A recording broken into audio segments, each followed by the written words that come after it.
Hello, everybody. We are here. It is 9:30, a little bit later than usual, but tonight Sweden decided to have an extra half an hour to the show for reasons we'll get onto. But welcome to ESC Fan TV for the final semi-final of Melodifestivalen. Yep, we now know all 12 who will be competing to represent Sweden in Basel next weekend. Only a few of us, as you can see, so we won't waste any time. But to my stage right, we have Alina. How are you feeling tonight, Alina? I'm good. How are you? Yeah, I'm actually not too bad. It is my birthday and I'm still here. Sadly, I didn't have a party hat. That's going to be part of my sight gag, a little hat. But you know what? I've had a lovely day and I now get to spend it with my Eurovision family. So I don't see anything wrong with this. Don't worry, Phil and Michelle. I've got alcohol in this. It's fine. And as you can see, we've dragged them along. They're not fully sure what's going on, but they're here regardless. It's Phil and Michelle. We're a confused Phil and Michelle. I don't know what's going on. Hello. But there we go. We never do, really, do we? No, So we've never got a full grasp on reality. That'll be boring. But we will not waste any time. And if you are in the comment section, drop us your comments and we will see them come up on the screen as we go. But we will start with, obviously, the semi-final tonight. 6 acts competing for 2 spots. And we'll start with the 2 that finished sadly near the bottom, which was Arvingana with Ring Baby Ring and Victoria Silvstedt, something like that, with Love It. We'll start with Arvingana. Alina, they've been in this competition plenty of times. It was their typical brand of dad dancing cheese schlager, which normally works in this competition, but it didn't this evening. No. What went wrong for them?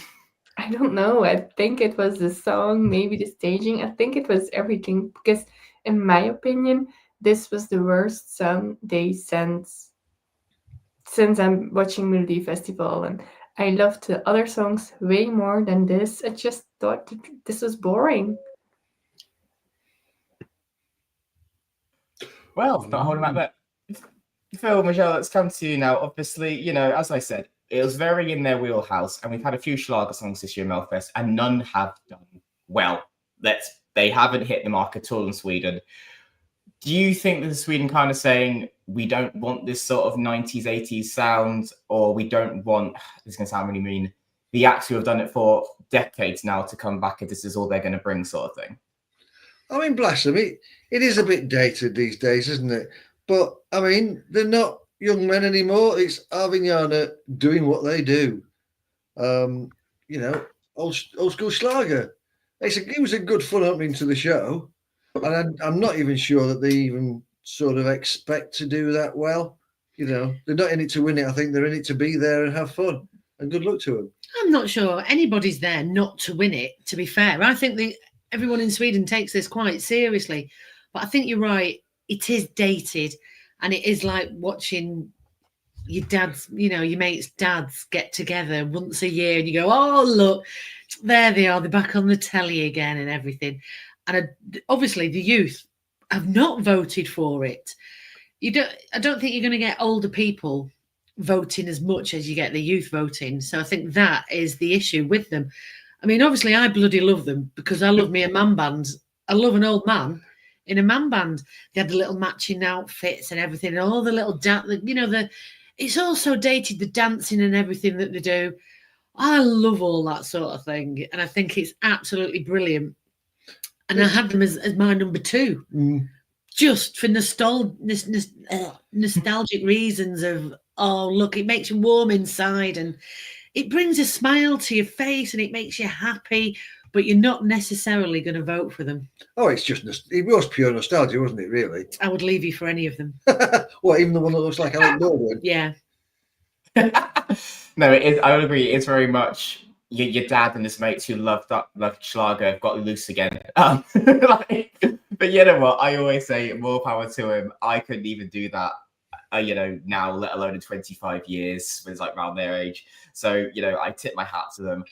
But it is the same stuff where, they competed back in the 90s and, the last few years. But as you said, it makes you feel warm and fuzzy. They're having a good time, which makes you smile. But I guess in a competition sense, it's gonna do now. But they had a good time, and I think it was a good show opener. It put a smile on your face. It got you in the mood, and it's a good time. But sadly, we will not see them any further. Playing with our next act, Victoria Silverstedt, who, as we were talking about before we went on air, is best known for wearing very little. I think this is the most clothes she's been seen in about 30 years. And even this looked like a drag queen had made it and lent it to her, because you've got feathers on the bolero, you've got sparkly, leotard with a flared skirt thing, hair teased to, the gods. A lot going on visually. I'll start this. I don't need to see someone who's pretty singing a song because she's pretty. This was very much, the only way I can describe it is the weakest girl, Spice Girls member, went solo, and this is her debut single 20 years later.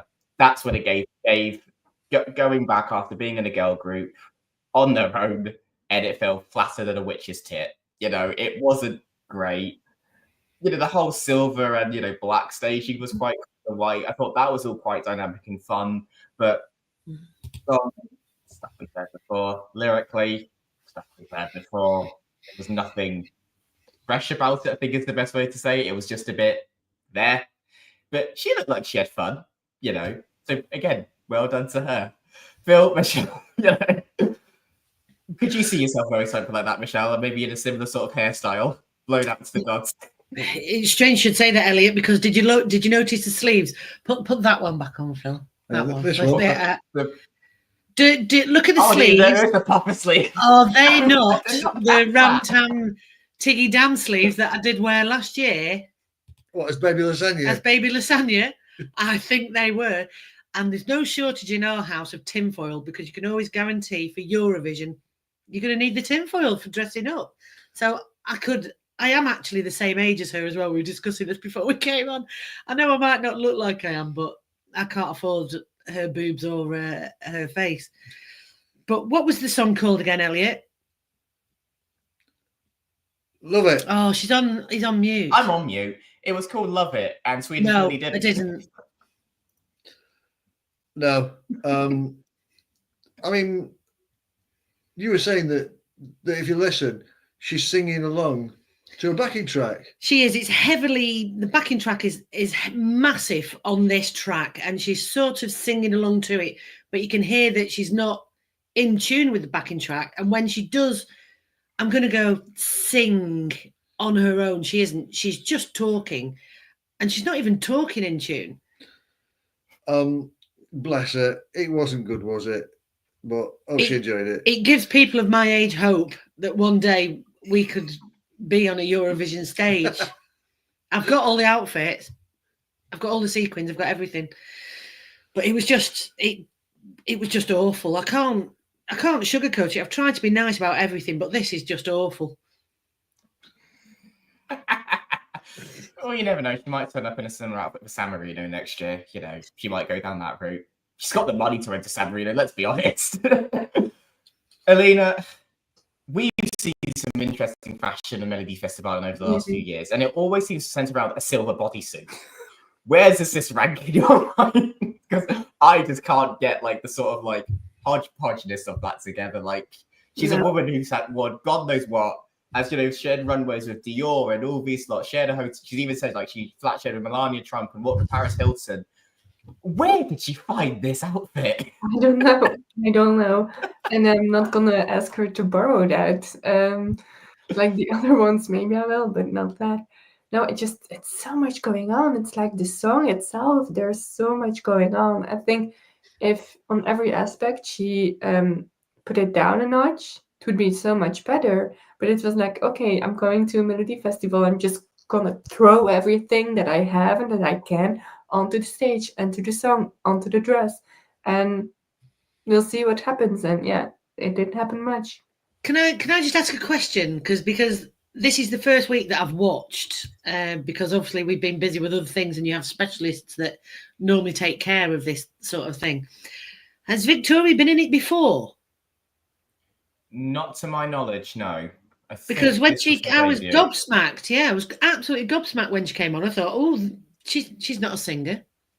I don't know. I can't remember her entering Melodifestivalen, but I'm not watching that long. I think from 2011. Yeah. So does this mean that because the process takes it's 5 weeks of these, and then you get to the final. So does this mean that finally they've run out of people and everyone in Sweden has had a go at Melodifestivalen? Maybe if this is what we're finding. I have actually checked. This is actually her first single in 15 years, and that last time she did a song was a cover of Saturday Night by Wakefield. So yeah, I'm not going to Google that. I do not want to go hear what that sounds like. I think the dance. Please, Elliot. Everyone knows that dance. Can we do it after the show? Yes. And next time we see each other, we'll do it as well. But that's, I think, enough of that. We'll move on to the lad who finished in 4th place, which was another debutante, Wilhelm Bakos with I'm Yours. A sweet guitar ballad, all done in one shot. Quite clever, I thought. Visually, this was, but sadly, just missing out this evening. Alina, would you have had this in your top 3 instead of one of the 3s that went through, or do you think 4th was right where he landed tonight? I think he landed where he needed to be. It was a cute, lovely song, cute, lovely guy. But I was so distracted by the way this staging made me think of the show Friends. I don't know if it was the back window, but I was constantly thinking, that looks like France. That looks like the apartment in France. And I was so distracted. I'm sorry. Like, if you see that picture with that back window and you see the city lights, I think of New York. It is France. Or am I alone? French chic in Sweden. We never thought we'd see the day. Phil, Michelle was like, this is his debut. Not bad to look at. A good, decent singer. Do you think this is someone who can take the learnings from this and then come back and actually be like a proper contender in a year or two? Because the song wasn't bad and it was presented quite nicely. But I do think, as Alina and I will also say, it's hard to come into a debutante and really make a stamp because the public don't know you compared to, as we'll see, the top 2 that did advance have got a fan base, have been doing the rounds the past 12 months where Wilhelm hasn't. Do you think that was maybe the difference tonight? Yeah, I think as a debutante, you're going to do as you're told. And somebody's gone, right, here's your stage and we're going to do this, and this. And he's gone, right, okay, yep, we're going to do it. He's got the guitar at the beginning that obviously carries on when he stops playing it because we all know you're not playing that guitar, mate. Just don't do it. He picks it up at the end as it's still playing the guitar, and then he picks it up and carries on as if he's done it all the way through. I think the staging may have possibly let him down. It was too fussy. And he had all those lights on. Well, they did him no favours, those lamps, because he still looked like he was in the dark. It wasn't a bad song. I mean, to be fair, he sang it well. He could really belt it out. The song I thought was okay. I'm always a bit put off when you get a lot of la la la's in a song. It just seems like filler. And I don't think, the staging was quite elaborate, but it didn't seem really relevant to the song. Yeah. It wasn't telling a story. It was, as you say, it just looked like a big city high-rise apartment building. Yeah, and we've seen it before. And I think he's just turned up. Well, he's not just turned up. He knows, he wants to be there and he wants to be seen. And I think this is a very good first step for everybody in Sweden to hear his voice, and for the people of Melodifestivalen to hear his voice and think, we could progress him on and stage it better and give him a better song in the future, or maybe bring him into the songwriting process and just get him involved more and progress through the system. They've got a system. Yeah. Use the system. Yeah. I think he was involved in the songwriting, wasn't he? It was It's not just another Thomas Geeson or Jimmy Jerk or what's his face. But I think made Melfest song. I think this is a good stepping stone to the next stage where he's not at like the Mons sort of stage. Yeah, he needs to build his way up. But I don't think he needs to go like 10 times and then get his opportunity. I think maybe next time or the time after, maybe one more time, and then the time after they'll go, right, we've got this is for you. Yeah, because I've also, like I said, he did write this himself, but so the team around him was lesser known names, and the next artist we'll get into, who was also a debutante, had like a big team around them, like who are linked to, say, Universal and things like that. So I do agree. I think it's one of them where he probably will get signed onto a major record label in Sweden now, and then that will give him the push to be put with, as you said, those people in that system to progress him as a winner or say a finalist. Like I said, I liked his voice. I like the song. It's just, as you said, sometimes these fade, and especially in the Swedish voting where it is on age group demographics, a song like this isn't really going to hit with the younger people. It's just not, because, you know, it's talking about something they have no real experience in. So it's a bit like just washing over them almost, which is a shame. But he's definitely someone I would like to see come back. So I did think the song was actually very pleasant. And, you know, I think it was quite cool. But yeah, as you said, it was the apartment thing was an interesting choice. But, you know, maybe that's something they'll just rework in the future. And then we'll move on to those who did actually advance in some format this evening. We'll start with Arwen, who was one of our youngest competitors in Melodifestivalen this year, 17 years of age. He's most known as an actor in TV shows in Swedish. I cannot pronounce, so I will not try.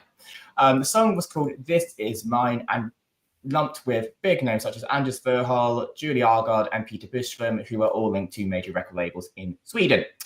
Quite a cool dancey track, and in the end he flew, which, you know, quite fun. Why wouldn't you want to fly?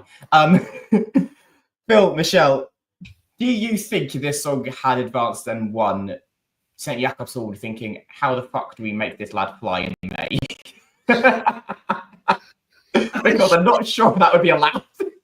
Oh, pretty sure it would be, and that would be brilliant. Yeah. I don't think there's that much health and safety in Switzerland. There's all sorts of shenanigans going on. It'd be fine. We went down a toboggan run, didn't we? And we went, oh, you don't need to brake because it's made for kids. And then the bloke behind us fell off. Do you remember? He just went flying off, and we thought, well, actually, yeah. So No, I think he'd have flown. I think you could do that. Yeah, it's, you know, it's not too difficult with the staging. I don't think. I mean, the song was all right. It was nice enough. Thought it started off a bit slow, but it kicked out in the chorus. Yeah, I thought it was too frantic. It was like the beat was too fast for the song. I think if they'd have slowed it down just a little bit, it still would have been super dancey, but it would have made more sense on the stage. And I wondered about the staging as well. We've seen weird cubes where you stand in a cube. What's that about? Why do you need to stand in a cube? And initially, the way that light fell on him, it looked like he was dressed as a chef. I thought, what's that about? Why is he dressed like a chef? And obviously, the song was nothing to do with growing up to be Gordon Ramsay or anybody. So I wondered what that was about. But I think the song, when there was a key change and they all got frantic and it was just a bit too much and it just needed to just be taken down a level. Yeah, his dancing looked like it'd been choreographed by Jedward at one point. Bloody loved his dancing. That was a lad that was going, do you know what? I'm on here. I might never get back again. I'm only 17. Let's do this. This is the sort of thing I do. You know, it's like, yeah, go on, I'm just going to do this. And you can't blame him for that. No. I loved it. I thought it was brilliant. But I don't think he was going to get anywhere apart from where he did, to be fair. Yeah, I have to agree. Like, I thought when I first heard this, I kind of did think like, oh, maybe this is actually something that can upset the top two potentially. But then, like I said, we saw what came after them. I was like, yeah, no, I actually think, you know, this is where it's going to land. And it did. I said, like, he gave it everything he had. You know, I can't fault anyone for doing that. But I just don't know, when it's something like This Dream of Mine and like the lyrics of it, it all just felt a bit like Act 2 musical theatre-y, you know, like the end of Act 1. It just gave me that sort of vibe. You know, the fact he's, you know, 17 and looked like a child didn't help because, you know, the Swedes never look their age. That's just a fact. But yeah, it was nice enough. But as I said, it's not one I'm really upset about that we've lost. You know, it happens. It's not the end of the world. There's others I would have rather seen in the final from previous semi-finals. And this one, to be honest, Alina, as we said about Wilhelm, someone we could have seen come back, do you sense the same for Arwen? Do you think in a year or two, when he's had a bit more life experience and singing experience, because obviously this will propel him into some format of performing, do you think he could come back and, again, maybe sneak into a final? Oh, definitely. Like, give that guy a few years and he will be in the final. Because I think what he did for his age, that was bloody impressive. I really, really enjoyed it. I really, really liked it, but I hated the flying. when he started to fly, I was like, nope, I'm not. I didn't like it anymore. So that really put me off. But otherwise, that kid is young. He did so well. Like, he will be in Melodifestivalen again for sure.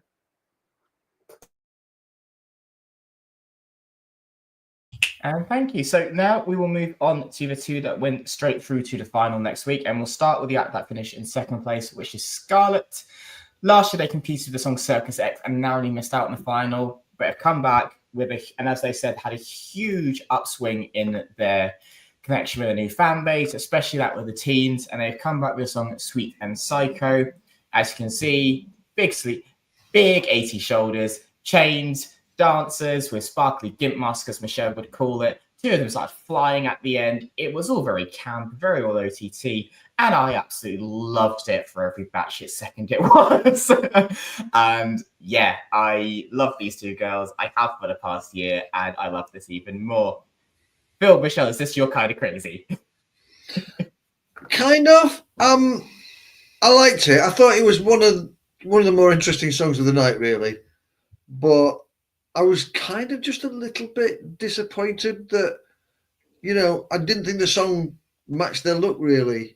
It was all right. It was a good song, but, it was no Bambi Thug. They sort of had it was like Bambi Thug if you ordered it off Temu's, I was expecting more. It doesn't even pretend that it's going to be out of the box. There's nothing about the song that was unusual or quirky or different that you thought, like if you dress like that, you expect a smack in the face. Something's going to come at you and they're going to go for it quite heavy into it. There was nothing unusual or left field about it. It was just another poppy, sort of tame, dancey song that was parcelled up and dressed up as something different than what the song was. I don't think it was that just basic poppy, but it wasn't outstanding. It was okay. It was different enough, but it wasn't like it didn't really grab me. No, they were dressed halfway to Hatari, and we didn't get halfway to Hatari, which is what you're expecting with people that come out dressed as like that deliberately with the chains and the gimp masks and everything like that. They didn't even look slightly sticky. It's like who's that bloke from Italy that always looks slightly sticky? What, Ichililero? Yeah. You see, he just looked slightly sticky, and you knew but you knew what you were going to get from him. And these came out, and they didn't look on the edge, and they didn't deliver on the edge. I think if they'd have gone to the edge, they'd have got straight through, but they didn't. Thank you, Phil and Michelle. Alina, how did you feel about this? Because obviously they say they've come back. They have said themselves they've got a brand new audience, especially with, say, the teens and younger demographic. Do you think they purposely almost like softened their look and their sound to almost like not pander to, but like cater to that younger market they've admitted they sort of like brought in the last year? I hope they did not do it purposely, because I loved their last song at Circus X, was it? Way more than this one. I was so looking forward to seeing Scarlett back, and I was, to be honest, a little bit disappointed. I was like, is this it? Like, where's the, like Michelle said? So I hope they did not do it purposely to like reach a more or bigger audience, because no, I don't like that. Like, stay in your lane. Like, if you want to be that kind of group, stay that kind of group. Don't lower your music or your lyrics or anything else to have more of a bigger audience. Like, no, because you're losing audience. Like, I have to agree somewhat. Circus X, it was like very dramatic, it was very camp, and then it had that very big 30 seconds at the end. And if anyone hasn't heard this stuff before, I think if you want to go back into that rock genre, which they do very, very well, their latest single, Goddess and Everybody Dies, is very metal rock and very in your face, which I was expecting from them from what they said. They said it was going to be in your face and raw. This feels a bit more K-pop. Like, it hits the rock, but again, it's safe. And I was a bit like, it's not giving me that extra punch that I need. I know they've come back and they've joked, but I know they're being serious that they want to win. Seeing that they've been signed, and seeing that they were the very last song to compete made me think there was something. I still think this could be a contender in the final, but I'm not sure how a jury is going to react to a song and a visual like this when I see a lot of cleaner, other sharper, stylistically acts, like, because they're unashamedly very, camp and over the top in theatre. So I'm not sure how this is going to hit in that sense. Yeah, I wanted a bit. I do like the song. I do really enjoy it, but I'm with Alina. I wanted that little bit more of an edge, and like when it sort of like drops down in the 30 seconds, like when there's like 30 seconds left to go, I thought that's what's going to go whack, and it went just back into another chorus. So I just kind of went, that's where you kind of like tipped it last year, and this year you've stayed in the same lane. I need more. I want more. So hopefully next week they've got something else they can bring out, but I'm not fully sure. But I love them, and I think they are fantastic, and they seem very sweet. But we will move on to the winner of this evening, which was Saga Ludvigsen with her song Hate You So Much. Country star, 19 years of age. We've seen quite a few country songs this year in Melodifestivalen, all have fallen at the wayside, and then she comes on and wins the semi-final. She had some brilliant lyrics there, in my opinion, which were, you did your very best to make sure I would fall, like a slap in the face. You told me this ain't going to work. In the same breath, you asked me to wait, which is the biggest, are you kidding, mate, I've ever heard. And I've been in a situation like that before, and I felt the same way of, you really want me to hang around? You just done this to me. No, get gone. So I loved that sort of energy, and it makes sense for a 19-year-old to have that sort of angst. My main question I'm going to ask, and I'm going to start with Michelle, and this is something my friend said when listening to this. It sounded too happy sonically for a song called I Hate You So Much. Do you feel the same? Like when you saw the song title, is this what you anticipated?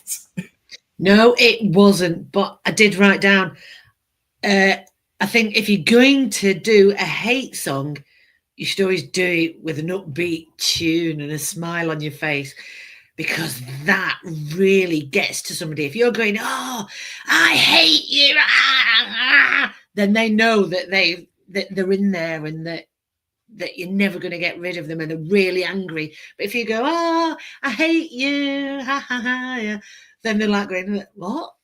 Huh? Well, do you hate me or don't you hate me? This is too happy for you to hate me. She's owning the hate, and I love it. It's so passive aggressive that it's way on my wavelength. Yeah, it sort of reminded me of a song from ages ago by a band called the Dixie Chicks. I used to go to America with work a bit, and there's a band called the Dixie Chicks who had a song called Earl's Got to Die, I think. Yeah, they changed the name now. It's just the Chicks. Yeah, is it? Okay. But yeah, it's, it was an equally jolly song about killing an abusive partner. So yeah, I think it sort of worked, really.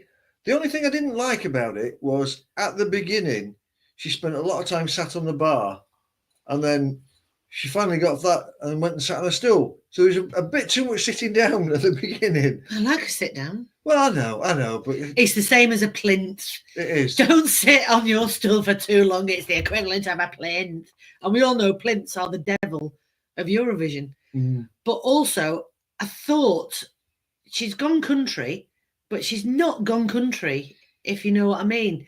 She's half gone country and half sort of not. It's sort of country pop, isn't it? Yeah, but I think if you're going to go country, go country. What, full Kenny Rogers? Go country. Full Dolly Parton or nothing? Yeah, my wife's left me, my dog's dead. Go the whole hog. Go all in country or nothing. And put a skirt on. People in country put skirts on. They don't do it in leotards. Yeah, and I was actually going to bring up to my next point. Obviously, Alina said she got this country pop song, not as country as she has done before. Again, I think another example of that is her song last year, Hercules, which got recommended to me, and that's how I discovered Saga. And she is very country. I didn't realize she's only 19 as well when I heard her voice. I was like, oh, you're a lot younger than I thought you were. But yeah, even when I saw the rehearsal clip, I was like, why is she in a leotard? This song does not say leotard to me. And obviously, people can wear what they want. We've seen that tonight, but do you think that was the main issue, that there was a disconnect from the outfit to the song, in a sense? I don't think it was the outfit. I think it was more of the background, because I didn't understand what the country America Texas vibe was going on. When I heard the song, I was doing dishes, and I remember thinking, oh, that is a fun song. Like, you know, you start thinking about it. I never have thought that this would be a country song. Like, I totally went out of my mind when I saw it. I was like, what is going on? So I don't think it was only the leotard. Also, we talked about this before the show. Maybe the leotard was a little bit of a Taylor Swift inspiration because she wears leotards on the Eras tour. Maybe that was a bit of an inspiration for her. I don't know, but she rocked the leotard. I think she looked very good in it. She looked very good in green. But I didn't vibe with the Texas vibe or the America country vibe. I love the song, but not staging. I mean, you can't go wrong with red hair and green. I think, we've seen that how many times at red hair and green. It's a safe color palette. Like I said, I do really enjoy the song. It, for something that's so angry and like morbid, it does put me in a good mood. But again, maybe it's because I've been in that situation Saga is singing about. I can relate to it. And even like recently, I've had an incident where someone just made me feel that way. And I'm like, yeah, I'm just really annoyed. And this kind of like always was like therapeutic for me, singing, I hate you so much. And like, you slap me in the face and think this is going to work. That's how I felt in a situation outside of the world of Eurovision recently. But hey ho, this is not a trauma dump. I was very surprised to see her win the semi-final, but in the same vein, I was very happy to see her win, and her reaction was very sweet. You can see she wasn't expecting it either. I do think this potentially could be a sleeper hit in the final. I think this could do better than people are thinking because it's inoffensive but memorable. She sings it well, so juries like it, and she's got a fan base. Country is making a return in the music scene. We've seen a lot of that in Melodifestivalen. This is the fourth country song we've seen in Melodifestivalen. And just in general in Europe, we've seen a few more country entries. The only issue is, if the rumour like for the UK is who it says it is, they cannot send this, otherwise we're screwed. That's not true, Elliot. That is not true. Ours might be an absolute classic. You don't know. You've no idea. True. But also, if our rumoured country song is in this vein and Saga doesn't go, I will be very happy. Because I like this sort of country jolly music. So I will be happy. But yeah, that was the semi-final. So Saga and Scarlett went on to the final and they joined the other 8 who were already there. I'm sorry. I've forgot. I'm sorry. Really sorry about this. But when I heard all the songs, I made a little note of, I marked them 1 to 6. And I picked Saga as my number 1. And then when it was announced as my number 1, I said, really, is this 1? Because I actually said that would win, and this doesn't happen ever. So I just wanted to say, I never pick a winner.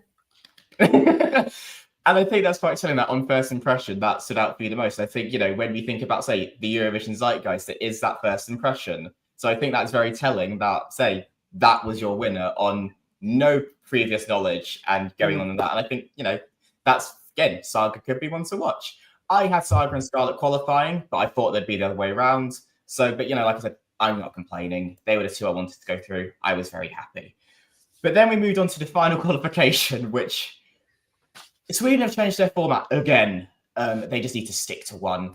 So for those who didn't realise, every act that placed third in the semi-finals were brought through for this final qualification. And based on their score in the semi-final they got was basically the highest of those semi-finals advanced.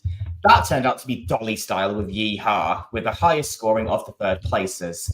I am sure Stuart is somewhere right now, swinging a cowboy hat around and very, very happy about this. Alina, as you have followed every single semi-final, did you see this going through? When we had the 5, did you think Dolly Style was one of them? Of course. They're like the biggest group there is. There was no thinking otherwise. There was like, it's going to be Dolly Style, like for sure. And Phil, Michelle, obviously you've been subject to Stuart's pandering of Dolly Style for the past decade. I mean, do you think this will finally shut him up? They finally got to the final. No. Nothing ever shuts him up. No. When has anything ever shut Stu up? If anything, it's going to make him worse. I mean, good heavens, I think they only came through because I'm sure Stu found some way to vote in the Swedish thing. Are they supposed to look like little sort of dolls that is that the idea? I don't know. I mean, that was the start of it 10 years ago, but they sort of moved away from that. But I think it was partly because it was inspired through Japanese kabuki style and all that. And I think the Swedish public kind of turned a bit against that, almost like, I think they tried to use the term cultural appropriation because it was very much like all one color, very dull, like very kabuki. And they have in the last few years changed their style. And then in the last year, found a fourth member to throw in there. It's all very confusing. I mean, it was just Cotton Eye Joe off Temu, wasn't it? It's nothing new. It just made me more confused than I was before about how all this is scored and who goes through. And I wasn't sure what was going on anymore.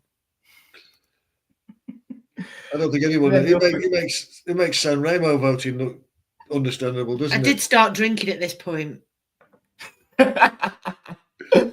And then obviously the phone line's open for a very brief period and everyone can vote for the other four to then also advance in a flash vote situation. And in the end, semi-final one third placer, Mila Omar, got a huge score to advance. Now, personally, I have loved this song from the start. I actually think it's one of my favourites of the 30. It's got that really catchy Middle Eastern beat. I remember in the first semi-final, I said she was half Indian. I was incorrect. She's actually half Afghani, so I want to correct that. I have loved this song. It went to #1 in the Spotify charts, above Jon Lundvik and Maya, who beat her in Sweden. A lot of people were very upset she didn't get to sing again when the cameraman had the fault and actually blocked her for part of her performance, but she still continued like a trooper. And yeah, she got an overwhelming score and made the final. Alina, I'm going to come to you again. As I said, we both saw this the first time. Was this the right song to advance? And should she even had to have gone through this and had to wait 4 weeks? No, she had to go directly to the final. I still think that would be the right choice, but I'm so happy she's finally in the final. And I love this song. I love the staging. I love the outfits. I think it has total package. And also, I also love the fact that she was in a Netflix series. I don't know if you know it, like Love is Blind. I'm obsessed with that show, and I was like, I know you from there. Every time I see her or see her perform the song, I'm like, I know you from before. So yeah, that's a little bit, but I love that she's in the final, and I can't wait to party and dance on that song. That's it. Phil and Michelle, you only heard like a little snippet of the song tonight. Very Middle Eastern. It actually has a lot of elements of Bollywood dancing in the dance breaks and whatnot. So she's had a very big influence in this song. Were you happy to see this go through? Because it gives us a big hope, not big hope, it's word, a big chunk of diversity. Because I say it's a sort of song which doesn't always make the final in Sweden. As you said, it's a bit of Arabic, a bit of traditional Bollywood dancing, and a bit of different flair and style. Are you happy to see this go through? I think so. Yeah. Yes, it wasn't my choice. I would have preferred to see Khalifa because I like Khalifa, but this was good as well. I just thought it was a little bit sort of backed off, and I would have liked to have a bit more oomph to it, But it was okay. It's good. It's different. It's not your standard Swedish Schlager, is it? It's something different. And I did like it. Well, with everything that's gone through so far, I think this stands out. I think it'll stand out in the final as well. I quite liked it. I thought it was okay. Yeah. Why not? Wonderful. So they are our 12. I will just do a quick little check of who we've actually got because, it's been a long 5 weeks. So we've got Jon Lundvik, Maya Iverson, Erik, surname I can't say, Clara Hammerström, Greg Zucker, Annika Vicky Halder, Måns Zelmerlöw, Kai, Zaga Lucassen, Scarlett, Dolly Stahl, and Mila Omar. Everyone is obviously leading towards this being Måns Zelmerlöw to lose with his big staging and big song. Alina, do you feel the same way? Because a key point here is the semi-final runner-up from last year, Kai, has surpassed him in the Spotify charts and listens and the views. Now, obviously, that's not just Swedish, and we can't see, so it could be a broad international audience for looking at that. But do you think Måns is going to run away with this next week? To be honest, it's not Måns being the winner of Eurovision before and Måns being Måns. It is my favorite song at this point. So secretly, I hope it. I think if Guy would go, I think it would be one more gimmicky song in the group we already have. We already have a lot, I think, in Eurovision. So seriously, I hope they don't send it, but it is a good song. Will it be Mons? I don't know. I can see it go both ways, but it is one of my favorites, together with Hush Hush and Clara Hamstrom. Almost forgot her. And obviously, Phil, Michelle, this is an international jury they use. They don't use it in the house. It's an international jury. Do you think, in a sense, the juries will vote Mons high because they're almost scared to vote against a name like Mons Zelmerlöw? Because I do think, in a sense, they were a little scared to vote against Loreen because there was only one nation who didn't vote against them or didn't put her top. There was a gasp in Loreen when she only got 8, and then that nation has not been invited back since. So do you think, in a sense, people know the stature of Mons and the expectation, and they're almost like afraid to vote against the big name? Oh, I hope they're not. No, it should never be that big that you can't go, oh, I don't like your song because you're afraid of Mons Zelmerlöw. I mean, for a start, I've watched it. He's all stood in the dark, trying to escape from a giant fanny for 3 minutes. What's going on with it? It is the a bit staging. gynecologically, isn't it? It is. What's going on? Why has nobody noticed this? And why is nobody saying anything? He's all right, but it's Heroes, but not as good. Yeah. We all know it, and nobody's saying anything. Phil likes the blokes in the sauna, obviously. Kai, yeah. And I've not heard anything else. I've avoided John Lundvig like the plague because there's just something about him that irritates me, and I can't deal with that right now after everything else that we've all had to listen to this weekend. So, but I don't think Mons should just get jury votes because he's Mons Zelmerlöw. No. I don't think that's how it should work at all. No. Not at all. I'd be really disappointed if that's how it works. I've never understood why national finals have international juries. You know, it's almost like you're not confident enough of your own country to pick a song for yourselves. I want countries to send songs that they like, you know, and some countries do. Italy do, Albania do, Portugal do, you know. Not songs that they think will do well at Eurovision, not Eurovision songs that they like. I like countries to say, this is us, this is our music. It makes a much more interesting Eurovision than, you know, standard. Yeah. But I wouldn't vote for anybody just because of who they are. I'd vote for the actual song. If I don't like the song, I don't like the song. It is Heroes Mark II that's not as good with worse staging. It's like the worst staging ever. It's a giant funny. Yeah. And I do have to agree with that comment. So when Loreen won, she was obviously like the standout performance there, and it did feel like a very watered down Melfest to accommodate for Loreen. This feels a lot stronger, and with Saga and Scarlett in there, it is going to be hard for Mons to win because, like you said, with the demographic jury, do I see revolution for the younger people? No, I don't see it. I think he could. I think Mons might just take it, but he won't win both camps. I think he might win the jury, and the televote will just be enough in his favour to tip him over if he is to win. However, like I said, I'm not convinced because he's an okay singer, but it's not like the level of Heroes. He did sound a bit off at points. The staging is very frantic for me visually, like because you've got the big lights coming through, or then the paper comes out, and I'm just like, this is just everything thrown at it, and my mind can't focus. I need a point of reference, and I didn't get it.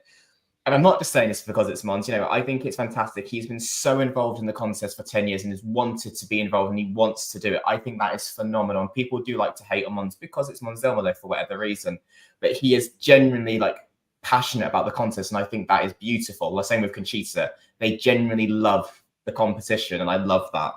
However, as someone has always said, he would only come back if he had a song which was good enough to win. For me, this isn't it. You know, it's okay. It's decent, but it's just typical radio song. You know, it's nothing special. There's no USP about it. There's no unique selling point. And if they do send it, it will not win Eurovision. It's not a Eurovision winner. It's just not to me.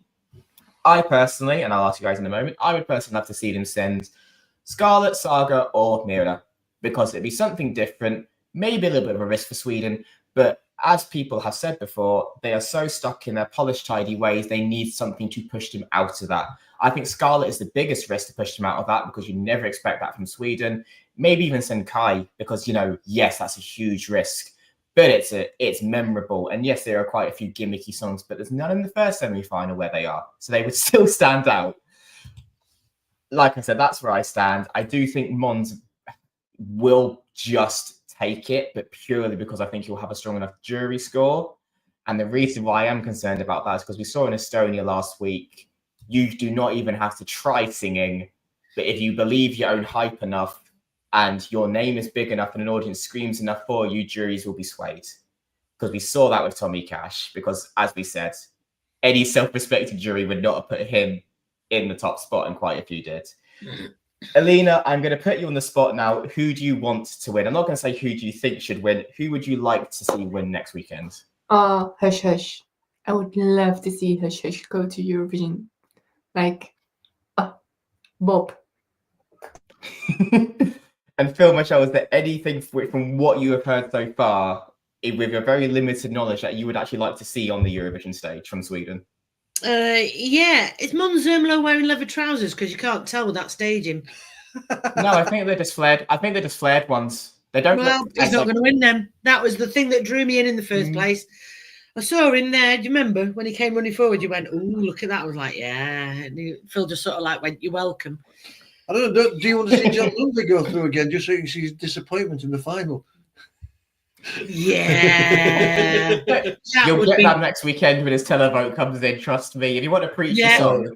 That's exactly what Sean said when I messaged him. And he said, you'll see it next week anyway. So I don't know. Kai. I'm with James Ashton on this one. Kai. Yeah. But that's the sort of thing I like.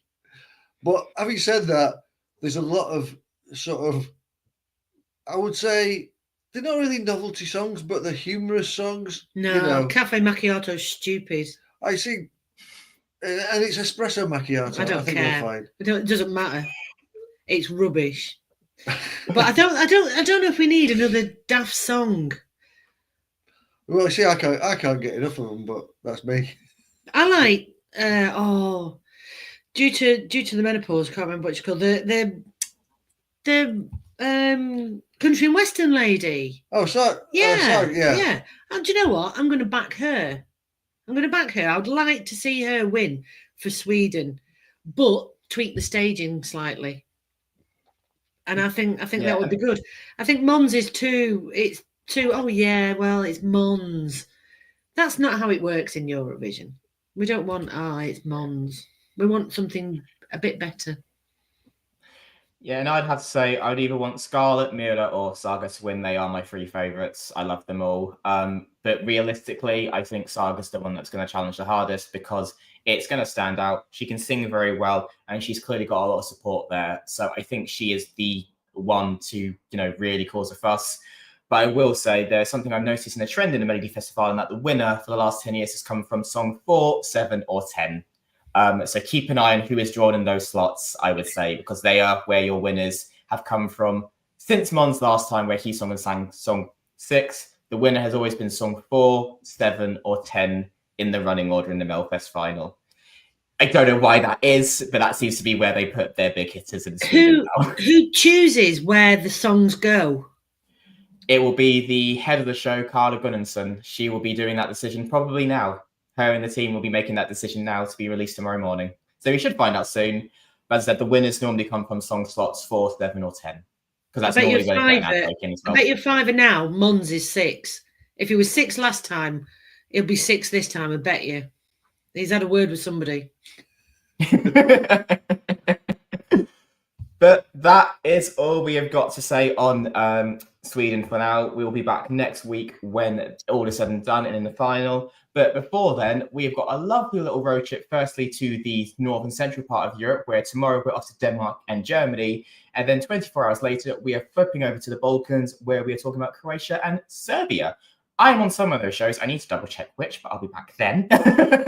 And obviously, Phil and Michelle will be there as well. Thank you for dropping in, Michelle and Michelle, and giving us your newbie, very raw, first time listening experience of Melfest. I do think for those who are so used to in this Swedish bubble, it was nice to have a bit of refreshing outside perspective. I think it's given a lot of people food for thought. So thank you very much for being with us. Well, thank you very much for having us. I'm not sure that's what the public think. We'll find out next week. And Alina, thank you so much for being here as well. I'll be with you in spirit, bopping to Hush Hush next weekend. That's good. And thanks for having me. It was fun. And thank you all in the chat room as well. We've seen all your comments. We love doing this lot for you, as we said. But make sure you join us tomorrow for Germany and Denmark, and Monday for Croatia and Serbia. I'm sure we've got a lot to talk about and a lot of opinions. I certainly do. But until then, we will speak to you tomorrow. Bye-bye for now, guys.